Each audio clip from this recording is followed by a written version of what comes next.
Hello mga kapatid, good morning po sa ating lahat, no? Kung saan man tayo ngayon, ingatan po tayo ng ating mahal na Diyos. Lalo na po dito sa Manila, no? Oh, makulimlim mga kapatid. Madulas ang kalsada. Bago po tayo hawak ng nobila ng ating masakyan, no? Mag-pray po na tayo mga kapatid. Para ingatan po tayo ng ating mahal na Diyos. Hindi lang po tayo magtiwala sa ating sariling lakas. Tandaan po natin yan. Ang ating mga kalakasan ay galing sa ating mahal na Diyos. Yan po mga kapatid, tandaan natin po lagi yan. At saka mga kapatid, paalala sa mga umibig sa ating mahal na Diyos, no? At sa mga mananampalataya sa ating mahal na Diyos, mag-ingat po din tayo mga kapatid, no? At palawakin natin ang pag-unawa sa salita ng Diyos. Kasi marami mga kapatid ang lilitaw ng mga bulaan, mga huwad na propita. Napakagaling din nila yan mga kapatid. Ang gamit din nila ay pangalan ng ating mahal na Diyos.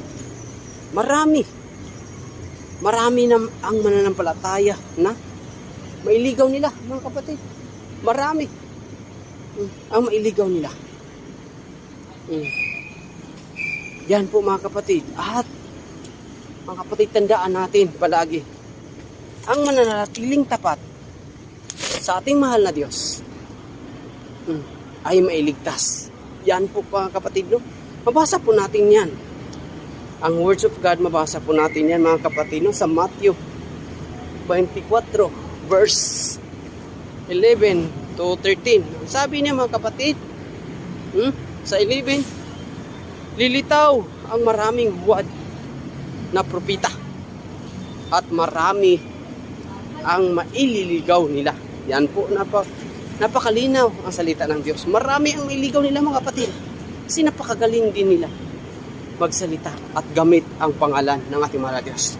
At 13 mga kapatid, ang 12, sabi, lalaganap ang kasamaan. At dahil dito, mga kapatid, no, manlalamig ang pag-ibig ng maraming mananampalataya. Napakalinaw mga kapatid. Dahil dito, marami ang pag-ibig ng maraming mananampalataya. Napakalinaw mga kapatid. Ang sabi sa 13,